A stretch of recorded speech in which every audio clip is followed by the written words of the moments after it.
Hello, আজকে আবার চলে এলাম শনিবারের একটা গল্প নিয়ে, স্যাটারডে স্টোরি। তো এই এপিসোডে আমরা নরকের দ্বার খোলা 2 বইটি থেকে, যেটি বিভা প্রকাশনী থেকে প্রকাশিত, বৈশালী দাশগুপ্ত নন্দীর লেখা, সেটা থেকেই একটা গল্প পড়ে শোনাবো। সেটা হচ্ছে ভাঙা মন্দিরের অভিশাপ। তো আগের দিনও তোমাদের মারিচের জঙ্গলে শুনিয়েছিলাম, যেটা কিনা সেম এই নরকের দ্বার খোলা 2 বইটা থেকেই নেওয়া। তো আজকে চলো আরেকটা গল্প পড়ে শোনাই। তো এই নরকের দ্বার খোলা আর নরকের দ্বার খোলা 2 মানে দ্বিতীয় ভাগ, দুটোই ভীষণ ভীষণ ভালো, আমার পছন্দের দুটো বই। তোমরা অবশ্যই গল্পটা শুনে ফিডব্যাক দিও আর কমেন্ট সেকশনে জানিও যে তোমাদের কেমন লাগলো, বা বৈশালী দাশগুপ্ত নন্দীর লেখা যদি তোমরা আগে পড়ে থাকো তোমাদের কেমন লাগে। আর আরও যদি কোনো গল্প তোমাদের ভালো লাগার থাকে, ভৌতিক, অলৌকিক বা যে কোনো কিছু, সেটা তোমরা অবশ্যই আমায় জানাতে পারো। আমি নিশ্চয়ই চেষ্টা করব সেটা পড়ে শোনাতে। তো চলো আজকের গল্পটা শুরু করে দিই। ভাঙা মন্দিরের অভিশাপ। মানুষের জীবনে এমন এক একটা ঘটনা ঘটে যা তার আপাত সাধারণ দৈনন্দিন জীবনযাত্রাকে ভেতরে ভেতরে তছনছ করে দেয়। বাইরে থেকে দেখে তো বোঝা না গেলেও যার উপর দিয়ে ঝড়টা যায় তার পক্ষে নতুন করে ঘুরে দাঁড়ানো বেশ কঠিন হয়ে পড়ে। না, এসব দার্শনিক ভাবনা অকারণে আমার মাথায় আসেনি।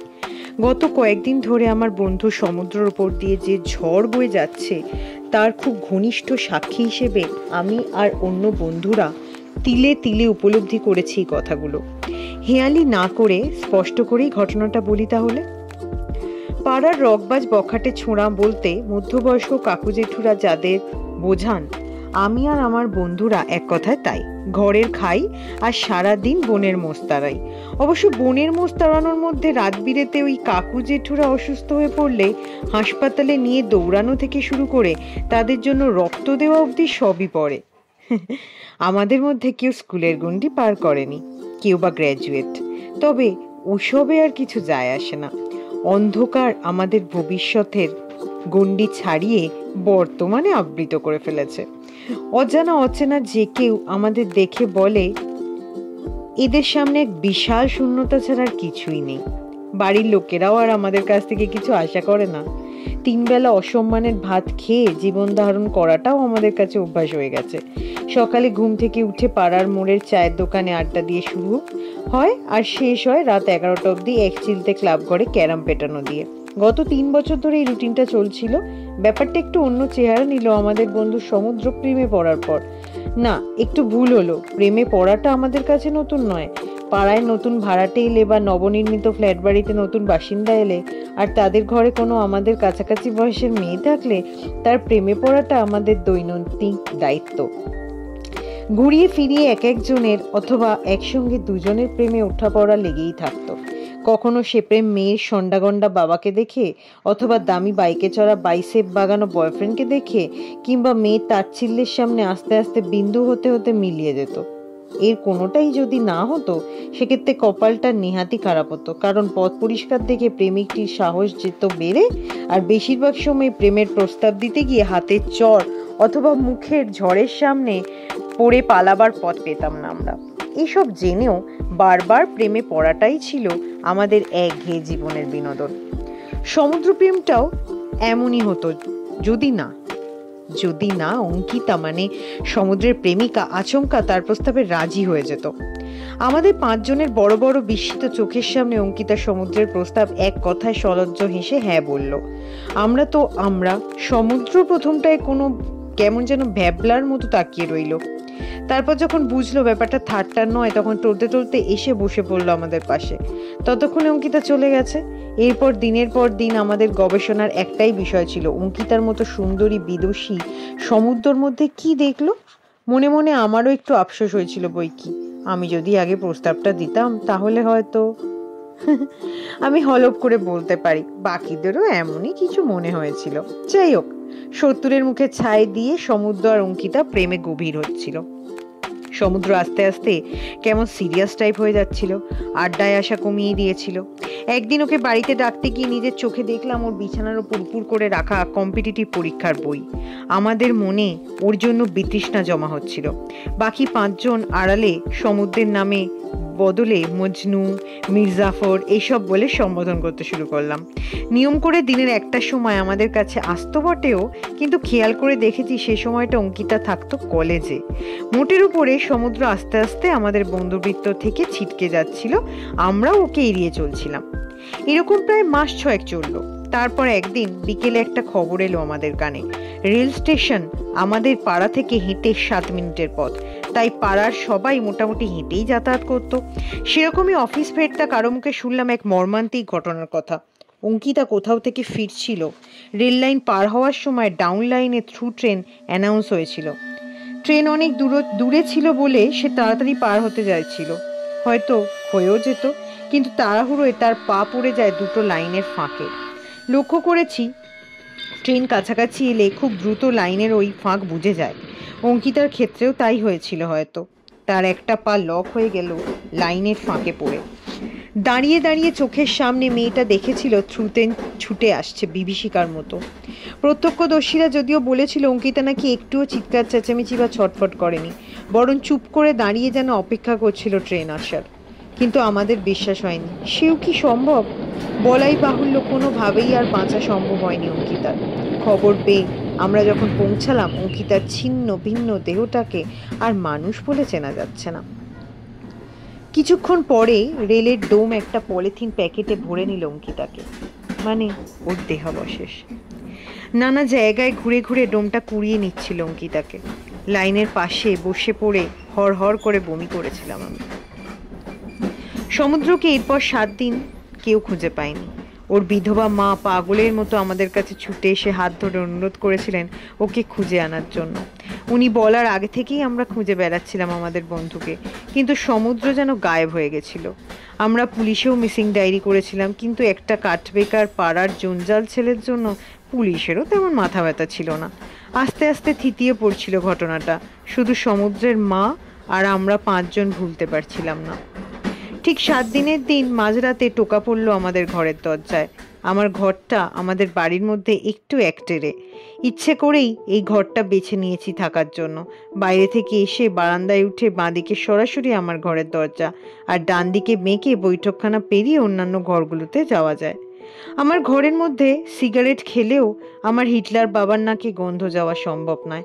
মা অবশ্য মাঝে মাঝে ঘর পরিষ্কার করার সময় খিটখিট করে, তা মাকে ম্যানেজ করা কঠিন না। তাই মাঝরাতে আমার ঘরের দরজায় টোকা কেন, কেউ যদি এসে ঢুকেও পড়ে, কারো পক্ষে জানতে পারাও সম্ভব নয়। প্রথমে টোকার আওয়াজ পেয়ে ভেবেছিলাম আবার বোধহয় পাড়ার কেউ অসুস্থ হয়েছে, হসপিটালে নিয়ে যাওয়ার জন্য ডাক এসেছে। কিন্তু বিছানা ছেড়ে উঠতে উঠতে দ্বিতীয় টোকাটা কানে এলো। তখন একটু সন্দেহ হলো। টোকাটা মোটেই তাড়াহুড়োর নয়, বরং খুব ক্লান্তভাবে থেমে থেমে কেউ দরজা খোলার অনুরোধ করছে যেন। সেটার মধ্যে স্বার্থের দাবি নেই, গভীর আকুতি আছে। কৌতূহলী হয়ে লাইটটা জ্বালিয়ে দরজাটা অল্প ফাঁক করতেই চমকে উঠলাম। বাইরে দাঁড়িয়ে আছে সমুদ্র। এক মাথা উস্কো খুস্কো চুল। 7 দিন আগেও যে টি শার্টটা পরে ওকে শেষবার দেখেছিলাম এখনো ওটাই পরনে। আমি দরজা খুলতেই কোনো ভূমিকা না করেই বলে উঠল, একটা সাহায্য করবি ভাই? ঠিক যেন রাত 1:30টার সময় কারোর বাড়ির দরজায় দাঁড়িয়ে তাকে ঘুম থেকে তুলে এটা বলাটাই সবচেয়ে স্বাভাবিক। অবাক আমি আগেই হয়েছিলাম, কিন্তু ওকে দেখে একটু মানসিক ভারসাম্যের অভাব রয়েছে বলে মনে হওয়াতে নিজেকে সামলে নিয়ে বললাম, নিশ্চয়ই, আয় না, ভেতরে আয়। আমার মনে হচ্ছিল কোন রকমে ওকে ঘরে ঢুকাই, আবার কোথাও চলে না যায়। সকাল পর্যন্ত যেভাবেই হোক ওকে ধরে রাখতেই হবে, তারপর আমরা বন্ধুদের খবর দেব। হন্তদন্ত হয়ে ঘরে ঢুকে সমুদ্র বলল, আমার সঙ্গে যাবি একটা জায়গায়? ওর কথাগুলো আমার ঠিক স্বাভাবিক মনে হচ্ছিল না। তবু প্রশ্ন করলাম, কোথায় যেতে চাস? সমুদ্র খাটের ওপর বসে পড়ে হাত দিয়ে ওর পাশের জায়গাটা দেখিয়ে আমাকে বসতে ইশারা করলো। তারপর খাটের পাশে রাখা জলের জগ থেকে ঢক ঢক করে প্রায় অর্ধেক জল শেষ করে গাল বেয়ে গড়িয়ে পড়া জলের ধারা হাতের চেটোর পেছন দিকে মুছতে মুছতে বলল, পুরুলিয়া। আমার মুখ হাঁ হয়ে গেল। বলে কি, হঠাৎ কথা নেই বার্তা নেই, পুরুলিয়া? মুখে বললাম, সে না হয় যাব, কিন্তু ব্যাপারটা একটু খুলে বল দেখি। এতদিন ছিলি কোথায়? এখন এত রাতেই বা এলি কোত্থেকে? বাড়িতে গেছিলি? মাসিমা তো খুব কান্নাকাটি করছেন। তাছাড়া পুরুলিয়া যেতে চাইছিস কেন? সমুদ্রকে দেখে মনে হচ্ছিল না আমার একটা কথা ওর কানে ঢুকছে। মিনিট খানেক পর উত্তর এলো, তাই বুঝলাম ও সবই শুনেছে।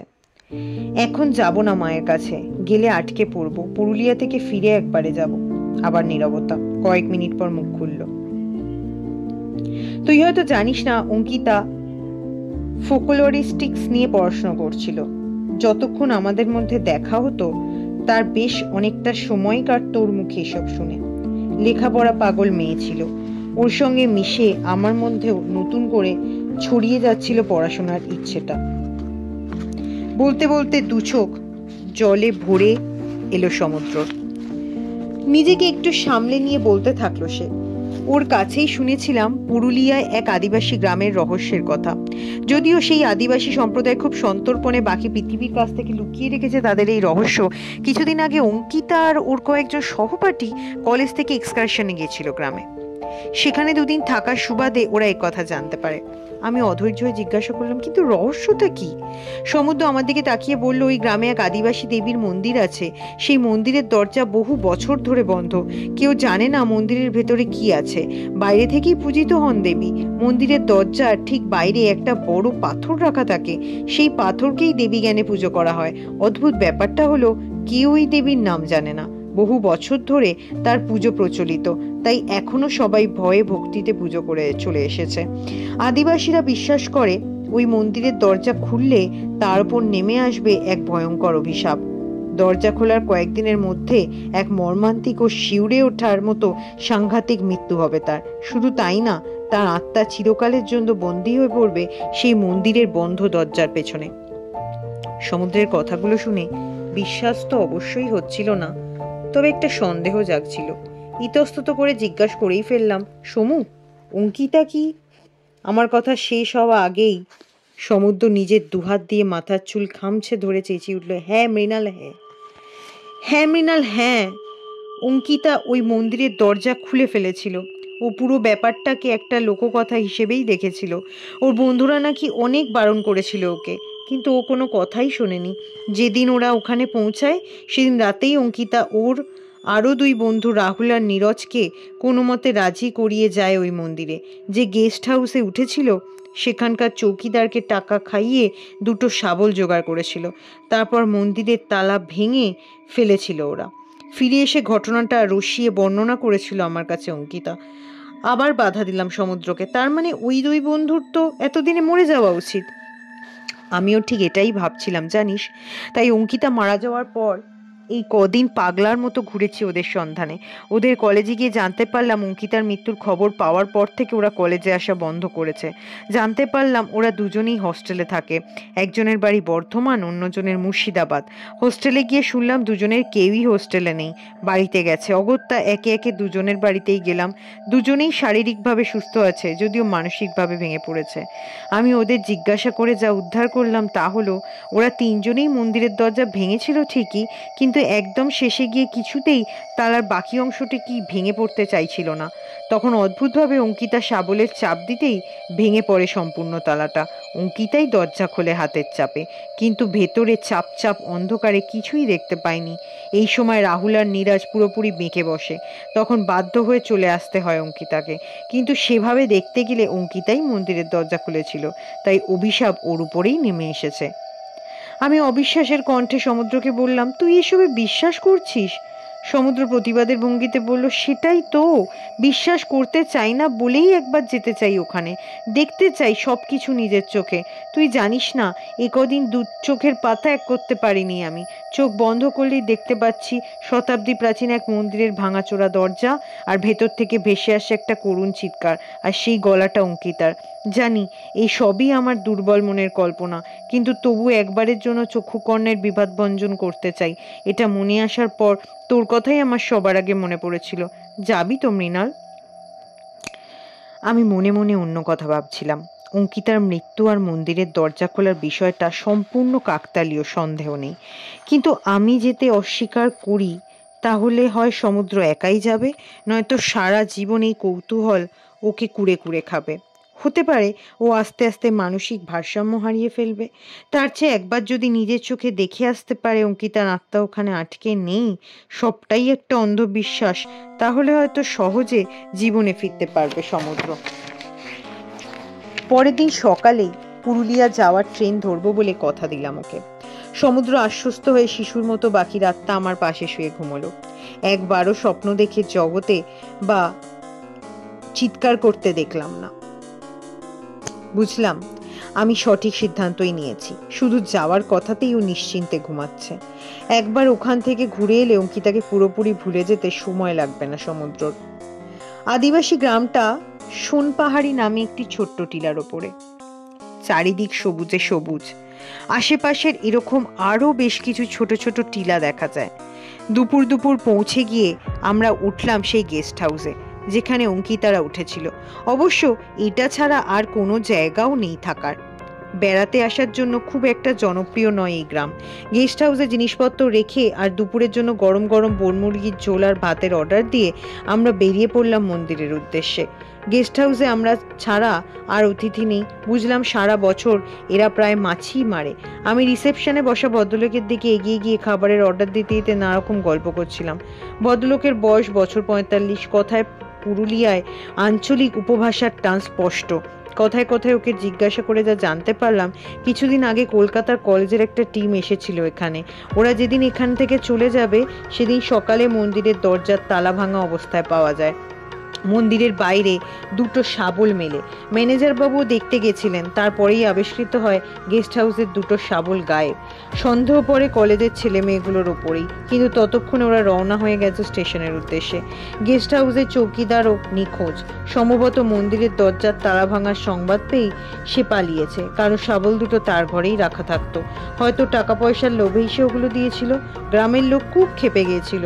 তারা ছেলে মেয়েগুলোকে তাড়া করে স্টেশন অবধি যেতেও চেয়েছিল, কিন্তু মন্দিরের পুরোহিত বাধা দেন। তিনি ওদের বুঝিয়ে বলেন, যে বা যারা এই কাজ করেছে তারা তো এমনিই শাস্তি পাবে, অভিশাপ তো তাদের ছাড়বে না। আর এই কাজের ফলে গ্রামের আর গ্রামবাসীর কোনো ক্ষতি হওয়ার সম্ভাবনা নেই। তাহলে কেন শুরু শুরু ঝামেলা পাকানো? এ কথা শুনে আদিবাসীরা ক্ষান্ত দেয়। যদিও ভদ্রলোক বেশ অবাক হলেন, আমরা কিভাবে এসব জানলাম। আমি কোনো মতে কথা বলে ম্যানেজ করলাম যে আমার এক সাংবাদিক বন্ধুর কাছ থেকে জেনেছি। সাংবাদিকদের কাছে সব রকমের সংবাদ থাকে, কথা তো সবাই জানে। আমি আর সমুদ্র মিনিট 10-এর এবড়ো খেবড়ো পথে হেঁটে পৌঁছে গেলাম মন্দিরের সামনে। একটা ছোট্ট টিলার ওপরে পুরনো জরাজীর্ণ মন্দিরটাকে দেখলে দিনের বেলাতেও একটু গা ছমছম করে। চারদিকে বড় বড় গাছ, তাদের ছায়া দিনের আলোর প্রখরভাবে মন্দিরের চারপাশে প্রবেশ করতে দেয়নি। একটা ছায়া ছায়া মাদকতা ঘিরে রেখেছে মন্দিরের আশপাশ। মন্দিরের চত্বরে পৌঁছতে হলে অল্প একটু পথ চড়াই উঠতে হয়। পথটা পায়ে হাঁটা সুড়ি পথ। আমি আর সমুদ্র সেই পথে পৌঁছে গেলাম মন্দিরের সামনে। লালচে ইটের তৈরি মন্দিরের পেছনের অংশ প্রায় ধসে এসেছে। সামনের দিকের অংশ যে কোনো দিন ভেঙে পড়তে পারে। এবার আমি বুঝতে পারছিলাম মন্দিরে প্রবেশ করা সম্পর্কে এত অভিশাপ ইত্যাদির গল্প ছড়িয়ে নিষেধাজ্ঞা জারি করার কারণ কি। সাধারণত ধর্মীয় কুসংস্কারের পেছনে প্রায়শই কোনো না কোনো পার্থিব ভিত্তি থাকে। মন্দিরে প্রবেশ করলে যে কোনো সময় দুর্ঘটনা ঘটতে পারে বলে অভিশাপের কথা ছড়িয়ে কৌতূহলী মানুষকে বেঁধে রাখার চেষ্টা, আর কি। দেখলাম মন্দিরের দরজায় নতুন তালা ঝুলছে। বোঝাই যাচ্ছে এই ঘটনার পর এই তালা লাগানো হয়েছে। এছাড়া দরজার সামনে একটা বেশ বড়সড় পাথর শক্তপোক্ত করে বসানো যায়, সর্বাঙ্গে সিন্দুর মাখানো। সেটাকে দরজা শুদ্ধ বেশ মোটা একটা শিকল দিয়ে বেড়া দেওয়া হয়েছে। এটা বোধহয় আগে ছিল না। আমরা মন্দিরের চারপাশ ঘুরে ঘুরে দেখছিলাম। হঠাৎ সমুদ্র আমাকে বলল, তুই গেস্ট হাউসে ফিরে যা মৃণাল, আমি একটু পরে আসছি। আমি এখানে একটু নির্জনে বসতে চাই, একা। দেখতে চাই অঙ্কিতা সত্যি এখানে বন্দি কিনা। ও এখানে থাকলে আমি ঠিক বুঝতে পারবো, ওর শ্বাস প্রশ্বাসও আমি অনুভব করতে পারবো।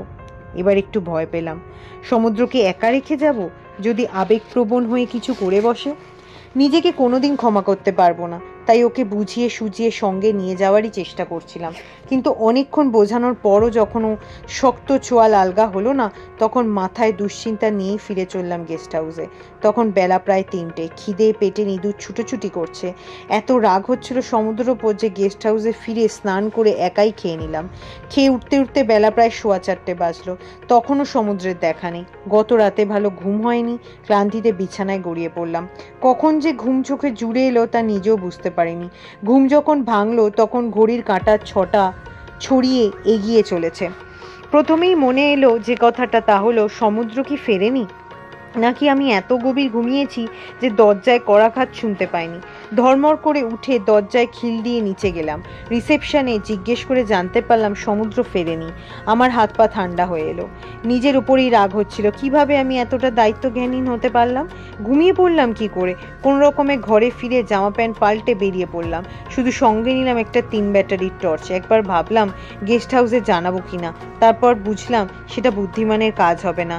একে সদ্য ঘটে যাওয়া ঘটনা নিয়ে গ্রামের হাওয়া গরম রয়েছে, তার মধ্যে আবার এ কথা জানলে না জানি এরা কি করবে।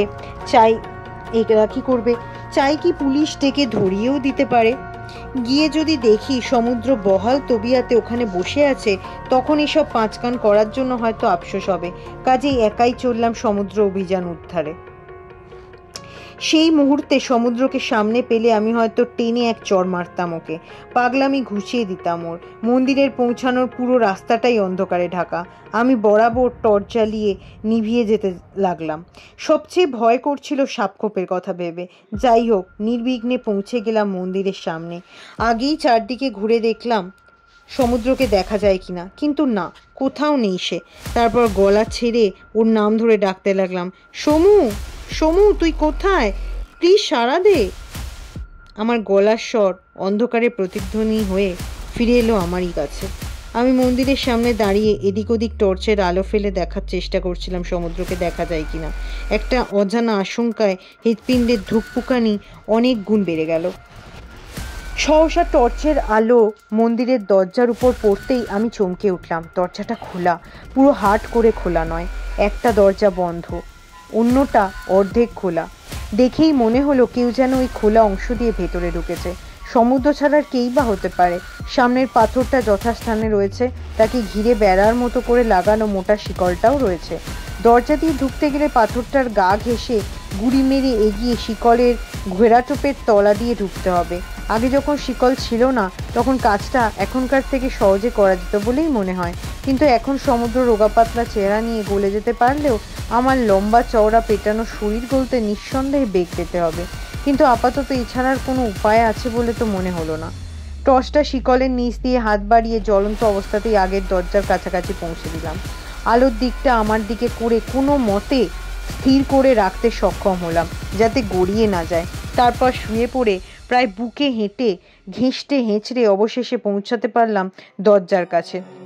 এই প্রথম দরজার মুখোমুখি দাঁড়িয়ে সত্যিকারের ভয় কাকে বলে অনুভব করলাম।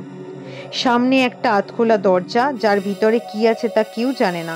একটা ভ্যাপসা স্যাঁতস্যাঁতে গন্ধ আধখোলা পাল্লার ভেতর থেকে এসে জোরালোভাবে নাকে ধাক্কা দিচ্ছে। পেছনে বিশ্ব চরাচর পরিব্যাপ্ত করা অন্ধকার। মাঝে মাঝেই গাছের পাতার ফাঁক দিয়ে বয়ে যাওয়া হাওয়ায় শোঁ শোঁ শব্দ সম্পূর্ণ পরিবেশটাকে কেমন যেন অপার্থিব করে দিচ্ছিল। টর্চটা হাতে তুলে নিয়েছিলাম ঠিকই, কিন্তু কেন যেন দরজার ফাঁক দিয়ে ভেতরে আলো ফেলতে কেমন দ্বিধা হচ্ছিল।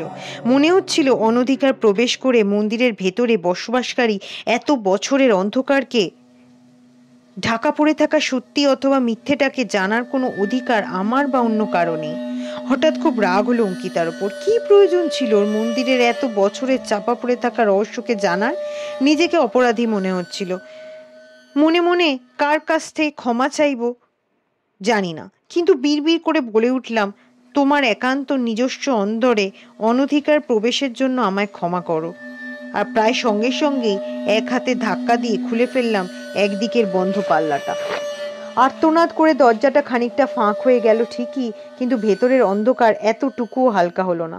আমি মুখটা ভেতরে গলিয়ে গলা তুললাম, সমু, তুই কি এখানে? উত্তর পাওয়ার আশা ছিল না, কিন্তু উত্তর এলো, আয় মৃণাল, আমি জানতাম তুই আসবি, ভেতরে আয়। সমুদ্রর গলা শুনে আমার ধরে প্রাণ ফিরে এলো। চৌকাঠ ডিঙিয়ে ভেতরে প্রবেশ করতেই কোনো এক ম্যাজিকে আমার হাতের টর্চের আলো নিভে গেল।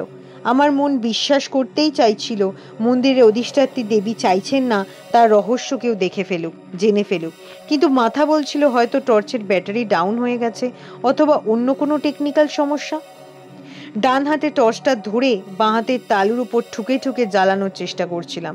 এমন সময় কানে এলো একটা সমবেত চাপা হাসির শব্দ।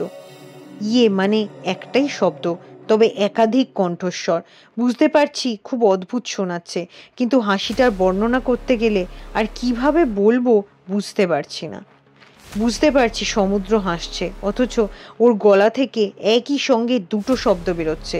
মোটা ও মিহি দুটো গলা একই সঙ্গে একইভাবে হাসলে যেমন শোনাতে পারে আর কি। একটু আগেও ও যখন কথা বলছিল তখন আমার খুব চেনা গলার স্বরটাই শুনতে পেয়েছিলাম।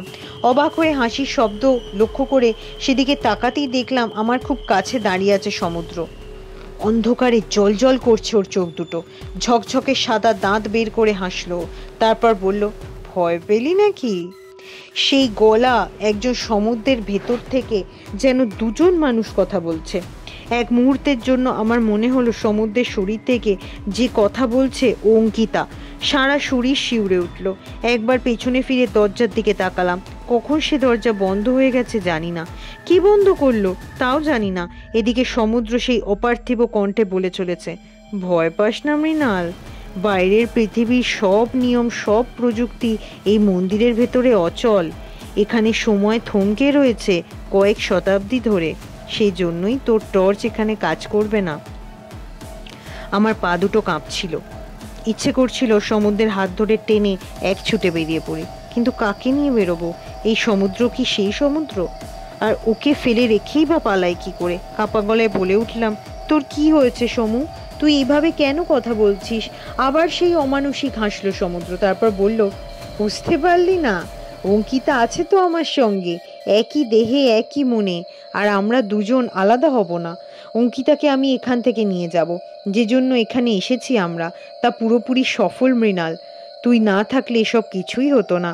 তোর কাছে আমার চিরকাল কৃতজ্ঞ থাকব। আমার কেমন নিঃশব্দ নিঃশ্বাস নিতে কষ্ট হচ্ছিল। এই অন্ধকার যেন আমার গলা টিপে ধরেছে। হাঁপাতে হাঁপাতে বলে উঠলাম, তোর মাথা খারাপ হয়ে গেছে সমু, কি সব বলছিস? কোথায় অঙ্কিতা? তুই এখান থেকে চল, আমি তোকে কলকাতায় ভালো ডাক্তার দেখাবো, তুই ভালো হয়ে যাবি, সব তোর মনের ভুল। সমুদ্র চোখ দুটো থক করে জ্বলে উঠল। তারপর একটা মেয়েদের কণ্ঠস্বর কানে এলো, ভুল না মৃণাল, সমুদ্র যা বলছে সব সত্যি। আমি আছি ওর সঙ্গেই একই দেহে। সমুদ্র ঠোঁট এতটুকুও নড়ছে না, ও শুধু নির্নিমেষে চেয়ে রয়েছে আমার দিকে, অথচ অঙ্কিতার গলা ভেসে আসছে ওরই শরীর থেকে। আমি কি স্বপ্ন দেখছি, কোনো দুঃস্বপ্ন, নাকি সমুদ্র ভেন্ট্রিলোকুইজম করেছে?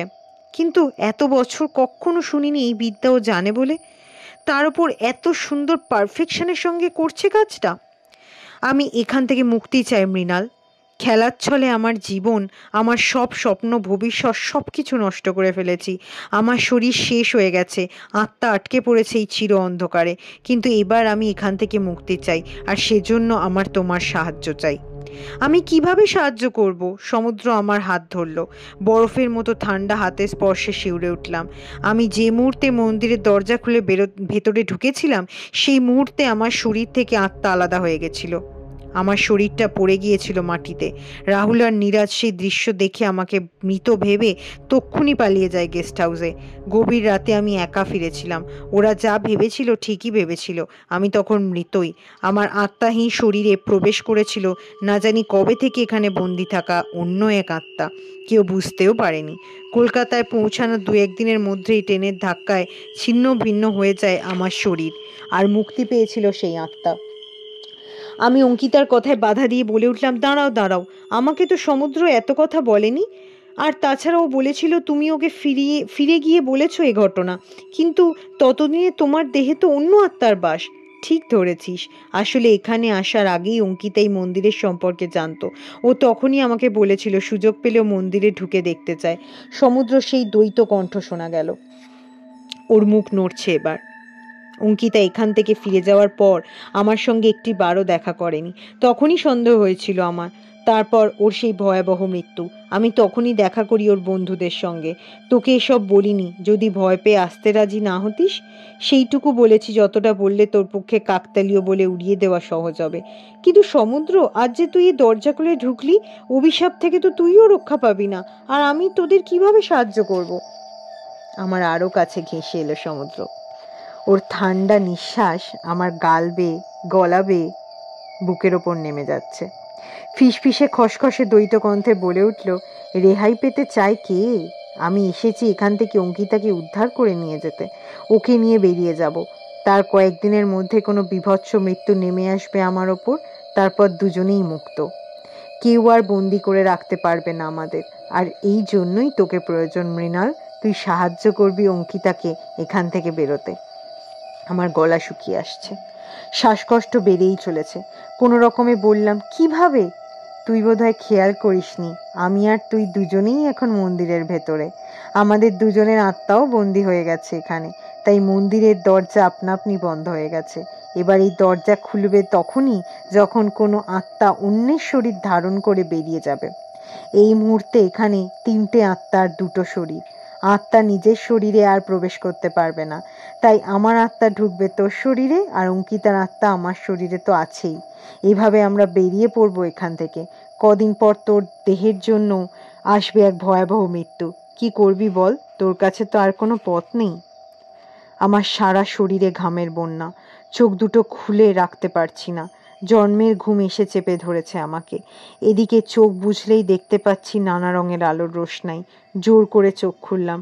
সামনের মেঝেতে পড়ে রয়েছে আমার অচেতন দেহ। আমি বেশ কিছুটা ওপর থেকে নিজেকে দেখছি। আমার দেহের সামনে দাঁড়িয়ে সমুদ্র কয়েক সেকেন্ড। আমার দেহটা উঠে দাঁড়ালো, এগিয়ে এলো সমুদ্রের দিকে। সমুদ্রকে আলিঙ্গন করে গভীর চুম্বন করলো সে। তারপর দুজনেই হাত ধরাধরি করে এগিয়ে গেল দরজার দিকে। আরো বিস্ময়, দরজাটা খোলা, আর বাইরে থেকে হাজার সূর্যের আলোর ছটা যেন দেখা যাচ্ছে, অথচ সেই আলো এতটুকুও কমাতে পারছে না ভেতরের অন্ধকার।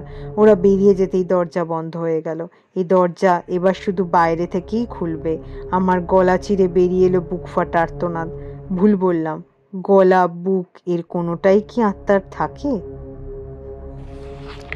আজকে গল্প শেষ হলো। তোমরা অবশ্যই জানিও কেমন লাগলো। পরের সপ্তাহে আবার চলে আসবো একটা নতুন শনিবারের গল্প নিয়ে। ততক্ষণের জন্য বাই বাই।